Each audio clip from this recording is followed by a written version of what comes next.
जंगल जंगल है जो पूरा दिखाई दे रहा है मेरे को, और नीचे पूरा मतलब दूर दूर तक मैं कुछ भी देख सकती हूँ।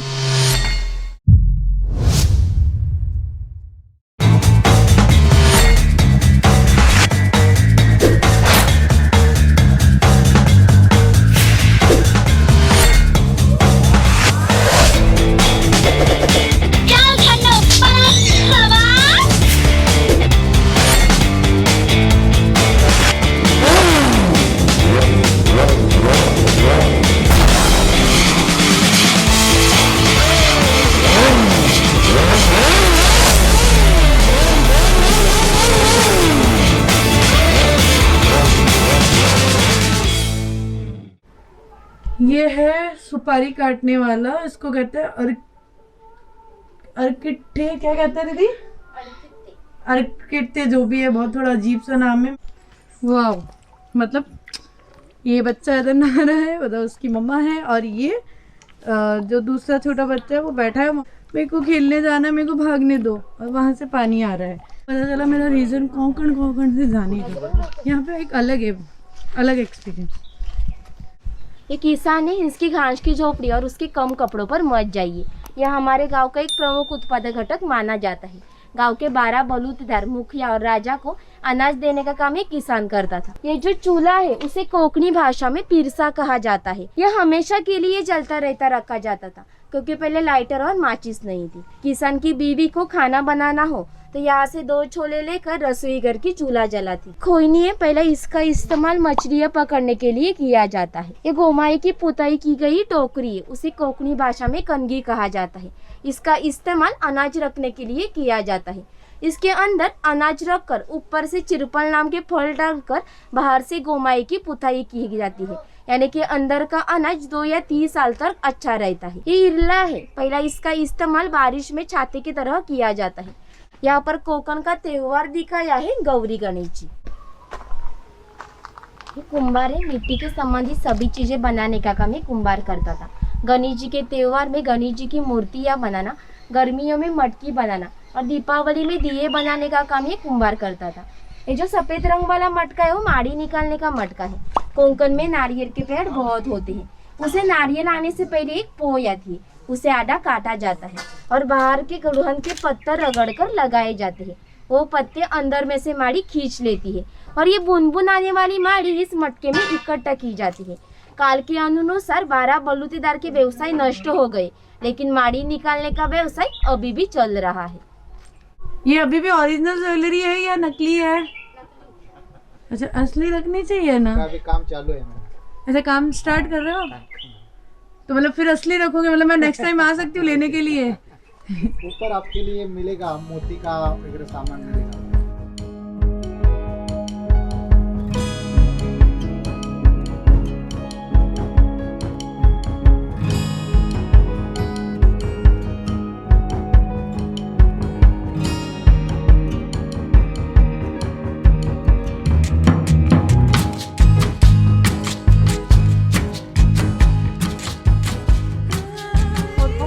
सालों का इतिहास है। इस बंदरों में से भारत के सभी व्यापारी ने पूरे जग से व्यापार किया करते थे। यहाँ से निर्यात होने वाली चीजों में से हस्तकौशल्य की चीजें, हीरे माणिक्य मोती इत्यादि चीजों की निर्यात ये बनिया लोग करते थे। ये सुतार है, किसान को लगने वाली लकड़ी की चीजें बनाने का काम ये सुतार करता था। ये सावंतवाड़ी का सुतार है। सावंतवाड़ी के लोगों को लकड़ी के खिलौने संसार में बहुत प्रसिद्ध है। उन्होंने बनाई हुई सुंदर चीजें हमारे ऊपर हस्तकला समन्वय केंद्र में आपको देखने के लिए मिली। लोहार है, जिस तरह किसान को लगने वाली लकड़ी की चीजें बनाने का काम सुतार करता था, उसी तरह उसे लगने वाली लोहे की चीजें बनाने का काम ये लोहार करता था। 500 साल पहले कोंकण की राजकीय परिस्थिति अस्थिर थी, यानी कि यहाँ से कई लोग सेना में थे। उसे लगने वाली ढाल या तलवारियां बनाने का काम ये लोहार करता था। और विशेषता, उन्होंने बनाई हुई ढाल तलवारियां हमारे पास राजा और मुखिया के पास अभी भी है। अभी भी उसे जंग नहीं लगा है। दर दशरे से उनकी पूजा की जाती है। मतलब आज भी कितने टाइम, सालों बाद भी वो तलवार राजा और मुखिया के पास में है, और वो ये जो लोहार होते थे वो बनाते थे। मतलब पुराने ज़माने में मतलब ये होता था, मेन पॉइंट है कि सारी चीज़ें जो हाथ से बनाई जाती थी और हैंडीक्राफ्ट खुद हैंडमेड होती थी। किसान अपने बगीचा में जाकर नारियल लेकर आता था। और तेली उनके सामने तेल निकाल कर देता था। ये तेल की कहानी है, उसे खून कहा जाता है। यहाँ सूखा नारियल डाला जाता है। ये जो खड़ी लकड़ी है उसे कोंकणी भाषा में लाहट कहा जाता है। ये लाट इस आड़ी लकड़ी को इस तरह बांधी जाती है कि ये लाट सीधी तरह खड़ी हो जाती है और इस कोलू को बैल बांधा जाता है और इस आड़ी लकड़ी पर पत्थर रखकर तेली खुद बैठा जाता है और ये सब वजन बैल से गोल घुमाने के बाद भी लाट पर पड़ता है और लाट का वजन नारियल पर पड़ता है, यानी कि अंदर का नारियल पीसकर तेल निकाला जाता है। ये तेल बाहर निकालने के लिए कोलू को बैल छोड़ना पड़ता है, कोलू बाजू करना पड़ता है, आड़ी लकड़ी छोड़नी पड़ती है और लाट बाजू करनी पड़ती है और अंदर का तेल बाहर निकाला जाता है और फिर से नया तेल निकालने के लिए नया नारियल डाला जाता है। पहले हर एक व्यवसाय जाति की नियत थी, किसी को भी व्यवसाय बदलने की स्वतंत्रता नहीं थी और बाम्बू की चीजें बनाने का काम ये बुरुड़ करता था। और ये सूप, ये फूलों की टोकरी है और ये रोली है। इसका इस्तेमाल अनाज धोने के लिए किया जाता है और धार्मिक महत्व भी है। हमारे यहाँ जब शुभ कार्य होता है तब घर की कुमारी लड़की इस रोली पर दीवा रखकर खड़ी रहती है। शुभ कार्य होने से पहले ये दिया बुझ गया तो कार्य अशुभ माना जाता है। आज भी हमारी किसी की भी शादी मुंबई हो तो मुंबई में ये रोली, मुंबई हो तो मुंबई में सभी चीज़ें मिलती है, लेकिन ये रोली नहीं मिलती। रोली के लिए उसे गाँव आना ही पड़ता है। रसोई घर है। पहले हर एक समाज की स्वतंत्र खान पान होती है, किसी की दो समाज की खाद्य संस्कृति समान नहीं थी। कोंकणी लोग अपने खाने में मछली की कड़ी और चावल बहुत खाते हैं। कोंकण में आकर मछली की कड़ी, उबले हुए मोदक और भाजनी की बड़ी नहीं खाएंगे तो कोंकण की सफर अधूरी रहेंगी। पहले कोंकणी लोग अपने रसोई घर में मिट्टी और पत्थर के बर्तन रसोई घर में इस्तेमाल करते थे। जो जातनी है और जातनी जैसा दिख रहा है उसे गिरट कहा जाता है। जातनी में अनाज पीसते हैं और गिरट में अनाज की छिलकी अलग किया जाता है। मोदक पात्र यानी पहला कोंकणी कुकर, इसमें नीचे पानी डाला जाता है। ये चालनी पर केली के पत्थर रखकर उस पर मोदक रखे जाते हैं और ये ढक्कन लगाकर मोदक पात्र चूल्हे पर रखा जाते हैं, यानी कि अंदर के मोदक स्टीम होते हैं। ये पूरन यंत्र है, उसमें डाल डाली जाती है और ये रोल गोल घुमाने के बाद भी नीचे से पूरन गिरता है। उसके बाद उससे मिट्टी रोटी बनाया जाता है। ये लोहे का सेविया यंत्र दिखाया और ये लकड़ी का दिखाया है और ये यहाँ पर लकड़ी चमचे दिखाया है।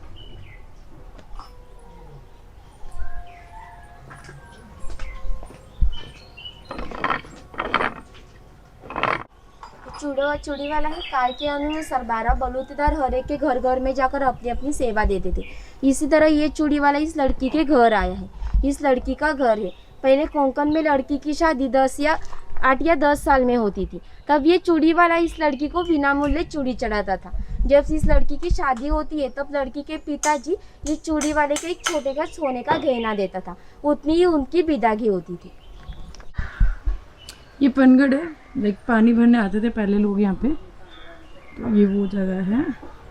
चर्मकार है, ख्याल से चीजें बनाने का काम ये चर्मकार करता था। इसके साथ एक महत्वपूर्ण घटना बताते हैं जो पहले 500 साल पहले घटी है। यहाँ से 80 किलोमीटर दूरी पर मार्लेश्वर नाम का भगवान शंकर जी का मंदिर है। वहाँ पहाड़ियों पर एक गुफा है। इस गुफा में शिवलिंग है। वहाँ की विशेषता है कि वहाँ जीवित सांप पाए जाते हैं। ये भगवान पहले गांव में रहते थे। इस गांव के लोगों को व्यवहार उसे पसंद नहीं था, इसलिए उन्होंने गांव छोड़ने का निर्णय लिया। मकर संक्रांत के पहले दिन उन्होंने गांव छोड़ दिया। गांव के बाहर एक चर्मकार का मकान था। ये चर्मकार गरीब, श्रद्धालु और नीतिवान था। भगवान शंकर जी ने किसी ही जात पात का भेद न मानते हुए उसे मशाल दिखाने की विनती की। चर्मकार ने भी अतिथि देवो भव समझकर मशाल दिखाने के लिए बाहर निकले। अब जहाँ मार्लेश्वर है वहाँ जाकर भगवान शंकर जी ने अपना असली रूप प्रकट किया और इस चर्मकार को दर्शन दिया और उसे कहा कि मैं इस गुफा में ही रहूंगा। इस घटना को 500 साल हो गए, लेकिन हर संक्रांत को भगवान शंकर जी की पालकी उसे मूल गांव से निकलती है। तब इस पालकी को मशाल दिखाने के काम चर्मकार का जो आज का वंशज है वो करते हैं। यानी कि मार्लेश्वर ऐसा स्थान है कि वहाँ किसी भी प्रकार का जाति पाति का भेद न मानते। वह मार्लेश्वर प्रतिकृति खड़ी की है, दर्शन लेना तो ले सकते।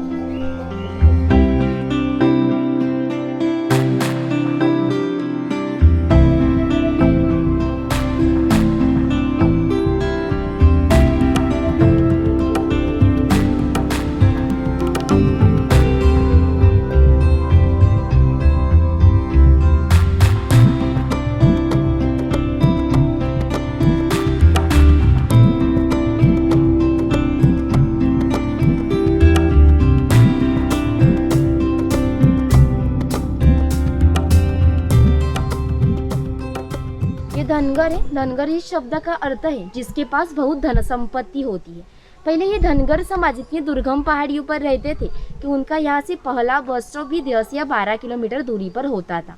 ये लोग जब गांव में आते थे तब इसके पैरों में ख्याल से बने हुए जूते, कंधे पर कंबल और हाथ में घुंघरू की लाठी होती थी और उसके पास 100 या 150 गाय और 5 से 25 भैंस होती थी।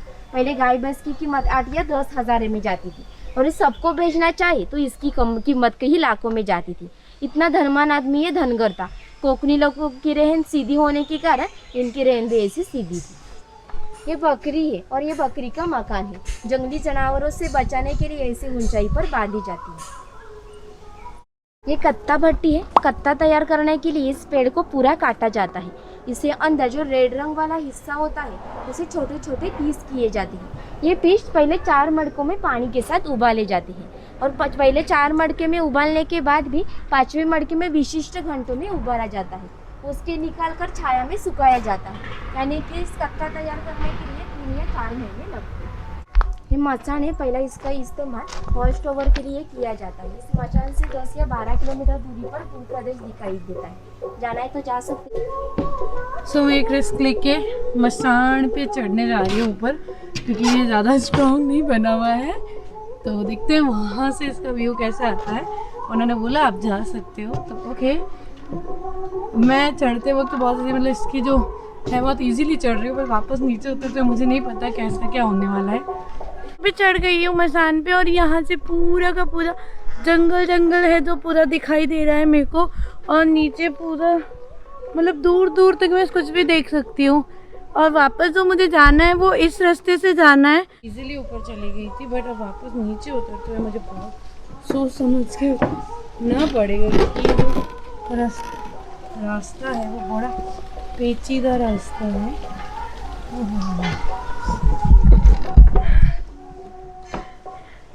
ये मसान भी फाइनली मैं नीचे आ गई हूँ। इतना बड़ा नारियल और किसी के सर पे गिर गया तो उसका तो भाई पता नहीं क्या हो जाएगा, मतलब सोच भी नहीं सकते। और ये इतना बड़ा आम है, मतलब मैं तो एक पूरा खा सकती हूँ, आप लोगों का पता नहीं। इसको आपूस आम कहते हैं, जो कोकण का बहुत फेमस आम है।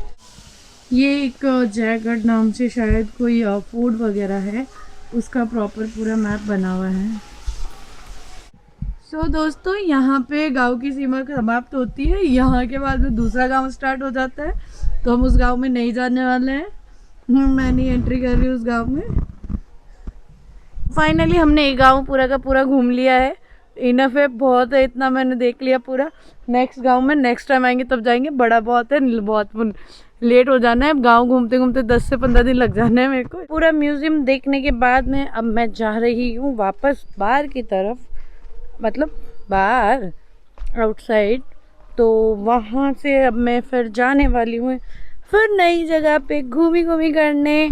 तो पूरा मैंने म्यूज़ियम घूमने के बाद में यहाँ लास्ट में मैं यहाँ पे आ गई हूँ। तो अब यहाँ पे ये है कि अगर आपको जो गाइड है वो अच्छा लगा हो, आपको अंदर से म्यूज़ियम अच्छा लगा हो, तो आपको ये बेल बजानी होती है। तो लाइक इसको प्रेस करके मैं धीरे से बजा देती हूँ। मैंने इसको बजा दिया। अब यहाँ पे मैं अपना फीडबैक दे के जा रही हूँ उनको, क्योंकि मेरे को अच्छा लगा रियल में। तो आप भी कभी आए तो इसको बजा के चले जाना अगर आपको अच्छा लगे तो। चलिए दोस्तों, पूरा म्यूज़ियम घूमने के बाद में मैं बाहर आ चुकी हूँ और अब मैं यहाँ से जा रही हूँ। और मैं आपको बता दूँ कि ये जो म्यूज़ियम है वो वैभव सर देसाई ने उन्होंने इसको बनाया है।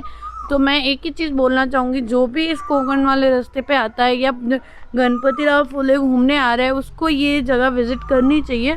बहुत अच्छा है, इसमें आपको सारी जगह के बारे में पता चल जाता है। और यहाँ पे आपको एक बार तो विज़िट करनी चाहिए। तो मैं सबको यही बोलना चाहूँगी, प्लीज़, ज़्यादा कुछ नहीं है, 40 रुपये की टिकट है। मैंने आपको बताया, जैसे कि 20 रुपये आपके अगर फ़ोन या आप कैमरा यूज़ करते हो उसका है, तो आपको अच्छा लगेगा, बहुत ज़्यादा अच्छा लगेगा। ये मेरी धन्नो है और ये मेरा बीच है और ये मेरी पार्टी हो रही है, वो भी अकेले। तो फाइनली मैं फुल ऑन मस्ती करने वाली हूँ, क्योंकि इस बीच पे कोई भी नहीं है, सिर्फ और सिर्फ अकेले मैं हूँ।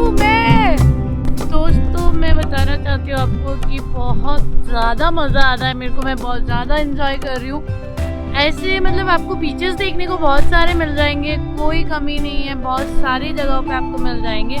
बट इस तरीके से एकदम खाली बीच जो नीट एंड क्लीन है, मैं आपको दिखाती हूँ।